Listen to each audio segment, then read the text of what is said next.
And hello everyone, Shamunash here for the last reaction video of the day, and this time we're doing S-Seer Ascend. Uh,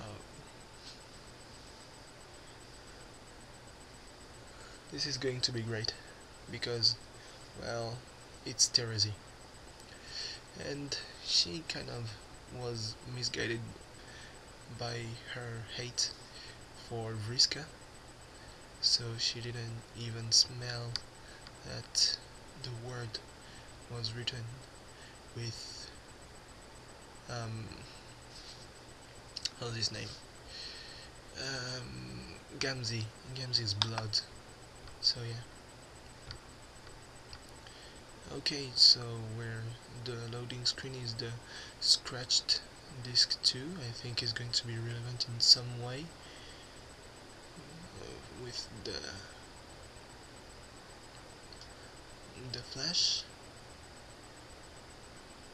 Okay, it's the eye of Vriska.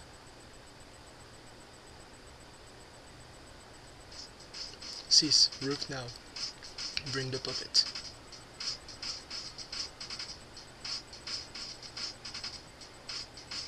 She does not know which puppet to take. Acrobatic fucking pirouette. So she takes them all. In. Oh, the eye of Pyro Sprite. Looks like the sun. Oh, a green moon. Which apparently wasn't there in the first place. Well, in the first Alternia. Oh, Mindfang. Oh, also it wasn't there at the time where Mindfang was Mindfang. Oh.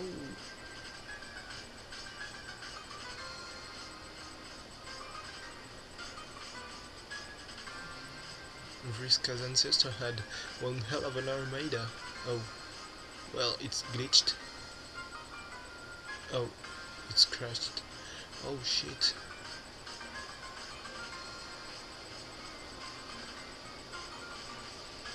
Huh. Neophyte Red Glare is not someone to be taken lightly. Oh, and Mindfang was blind of an eye and also lost an arm. And there Vriska is talking to Rose apparently.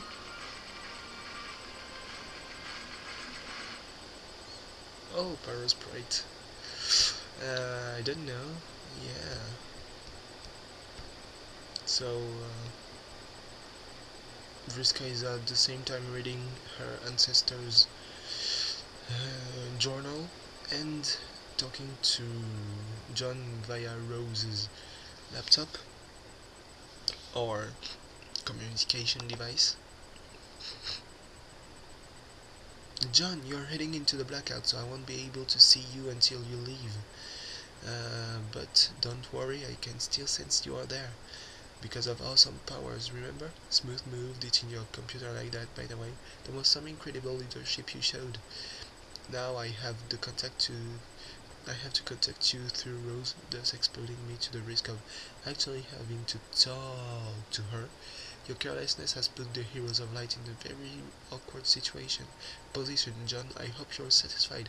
Haha, just kidding. She's obviously a little too preoccupied at the moment to be sassing me. Just borrow her computer and talk to me when you get the chance, okay? I will be waiting. Much fanfare was made of the trial, more than I would have dared to hope. It seems like my luck has been returning of late. Oh yeah, because she was talking to John, because John, well, left his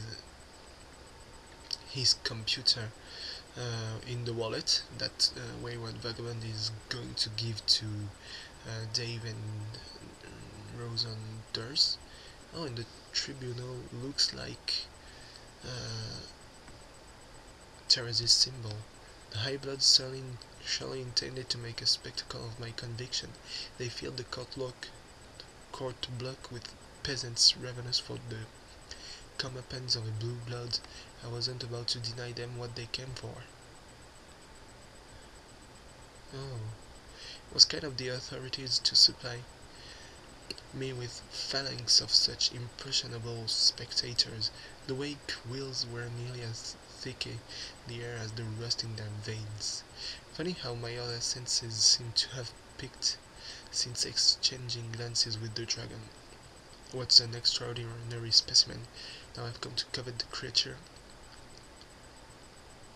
since it ruined my fleet. I know too well the whispers of a dangerous new infatuation when they beckon, but I digress.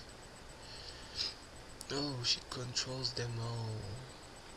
Was simple enough to nudge the hostility of the low bloods from one aristocrat to another. The subjugators could not have been pleased, but nor could they have been altogether unamused, I would expect. I wonder if this was part of their unfathomable game. I'll never understand their riddles. So yeah, she took control of the low bloods and turned them against another blue blood, which is neophyte red glare, because she has a teal or turquoise blood. Oh, and they're about to hang her. I only regret that I didn't get to hear the opening statement of the neophyte had prepared against me. The case she compiled from all that evidence she burned must have been damning. I bet her remarks would have stung worse than when she severed my arm. She certainly would have shown me greater mercy by taking the other instead.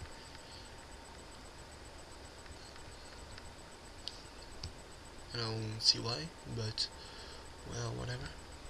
Alas, I'm about to disguise the extent of my regret.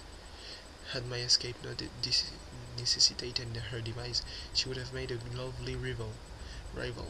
If she'd only discarded her childish preoccupation with justice, we might have made a striking scourge. Had winged blacker, we'd have torn red miles across the land and sea. Unfortunately, the only miles to be found through our bureaucratic calling round those of red tape. When so ensnared, one is eventually bound to be choked. With the court block cleared, all that remained to obstruct my freedom was his honorable tyranny himself. Upon reflection, red glare showed the foresight of a true seer in feeding my arm before the trial. Oh shit. Oh, what a big fucking thing. It permitted a fair fight. Yeah, sure. So I guess his honorable tyranny had mutant blood? Mutant black blood? Yeah. Sorry about this noise. I'm got a cold. Though I was free, I had no fleet. No matter. With the gambling gains decimated, I embraced the turn in fortune and pledged to put my sea-grifting ways behind me. With any luck, the skies will be my future. My thoughts again returned to that dragon. At first, I was in need of temporary refuge. I sought it with the expatriate.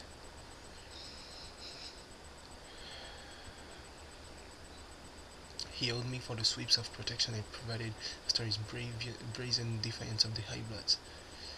It was perhaps the only such courageous stand ever taken against the superior by one of his supercilious pedigree, and I'd not have bothered sticking my neck out for another, but the admiration he'd won naturally wore thin as he persistently bemoaned his treason and banishment, and I was saddened to find these habits holding strong even now. I wonder if he still believes she was worth it. Yeah, she talks about how's his name, Mulin's post crash self, the follower of the Silence. So the ancestor of Nepeta. Repairing my arm would go a little further in squaring his debt with me. Even if I came with both intact, I might have ripped one off and put him to the task, just to halt his blubbering. Darklear was always a skilled machinist, and the work proved an adequate distraction. So pacified, he listened to what I had to say about my rivers and travails, with the law and power spread and what I'd come for in truth, a treasure had been kept in safe for me. A treasure.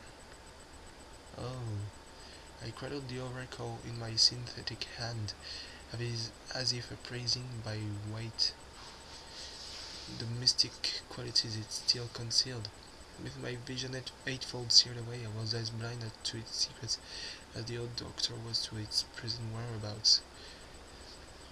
I learned to keep it cloaked from the awareness of the man who once called me his protege, a black-handed term of endearment from a smug manipulator. Locating his so-called dark pockets was the only gambit I had in countering this milk-tongued doublespeak. The expatriate for indiscernible reasons seemed naturally surrounded by such avoiding the doctor's awareness was so uniquely fit to inherit the orb. The doctor could not see his treasure, nor I into it. I considered what to do with it for a while. Should I fund Paraspark by consulting with the oracle, as I'd done so often, to steal fortune from my adversaries? I'd guessed exploiting some technological means of gazing through its surface may have been simple enough, but I hesitated. Every expedient granted by its counsel, though never instantly, came at a price, knowing his nature. I'm surprised I only now recognize it as yet another instrument of his spurious benevolence, dangerous by way of selective divulgence. The sense of infallibility of his oracle brought me was superficial, and in hindsight weakened my readiness. Knowing my fate so far in advance, I took Redgar's threat lightly. The greatest mistake I have ever made was asking the orb when I would die. But as I revisited the prophecy surrounding this unfortunate query, something struck me. I thought of the man I would have as a mate spirit centuries from now, who was said to command an army of beasts. The one it called the Summoner. Oh yeah. Oh, it kind of is glitched, and the Summoner seems to be Tavros's ancestor, with Rufio's hair. If my obsession with the dragon should continue to burn for long, would he be the one to assist me in taming it? I did not have enough knowledge to ask the right questions when I had the opportunity. Were that the case, I might have asked if it would be his rare abilities of communion that would bring Parasprite under control. Would it be on account of my influence? And if so, would I exert this influence by taking his will or winning his heart? These are details I would have given no second thought in drawing from the orb. My curiosity, of course, usually too much to quell, but now I have thought of the summoner often. I have been troubled to know that, as one so common-blooded, he could not possibly have hatched yet, nor will he wriggle from the caverns for many sweeps. So I must have patience to take up my role in his story of heroism. It is a tale which reads to me as though lifted from a child's story, yet I know I'd be a fool to doubt his veracity entirely. He would rise through the ranks of the cabal reapers and assume command, having proven the most skilled and fearless of them. He would exhibit a remarkable passion, the sort only recorded in myth, growing or perhaps simply revealing a striking pair of wings.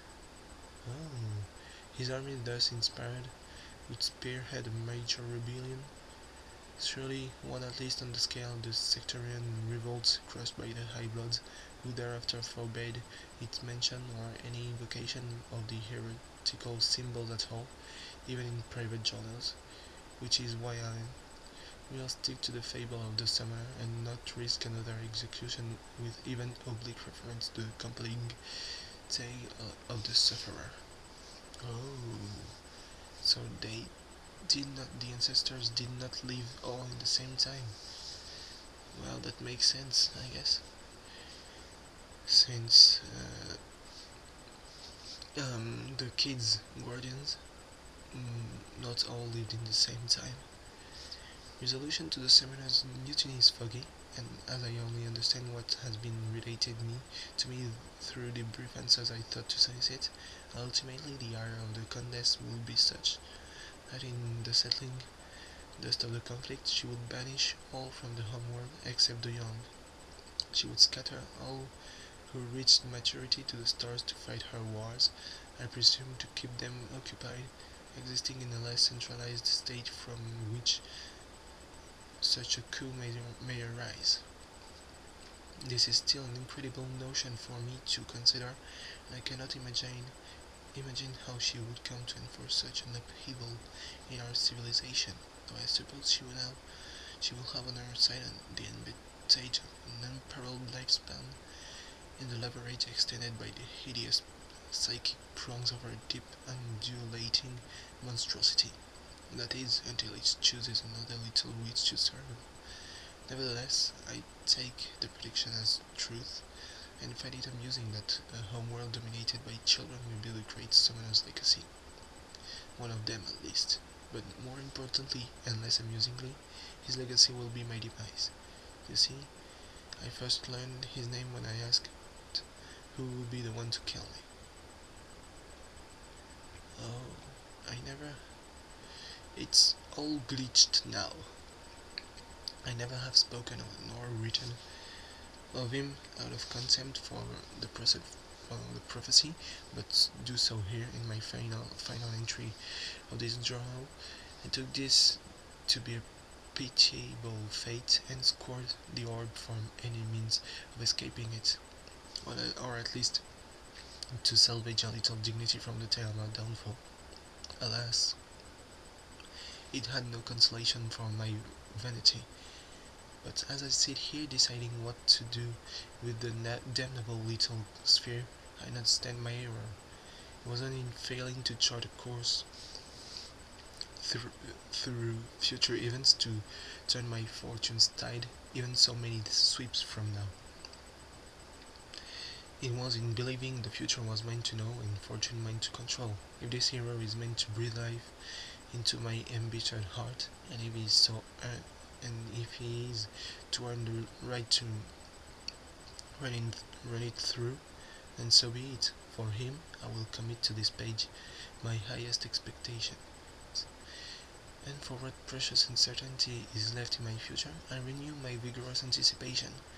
The oracle I will resolve to part with. I will conceal it in a crypt bearing the sign of the express rate, with a map to its location hidden in this journal.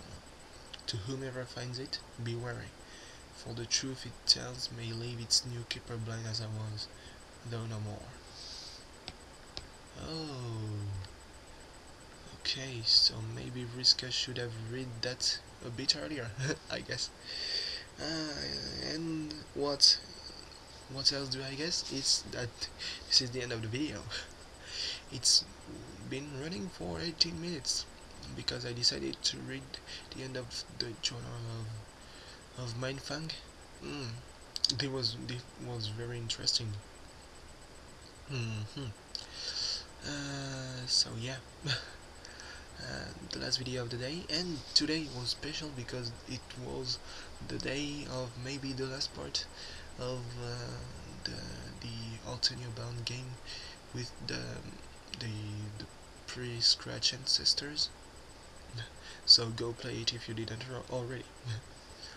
I hope you enjoyed the video. Well, if you did, you can click on the like button, which is down there, or share on the social networks through this button, or subscribe to my channel this way. With that, I wish you good night and see you tomorrow for 2 more videos. Yes, 2 more. The last ones, I guess, before Cascade.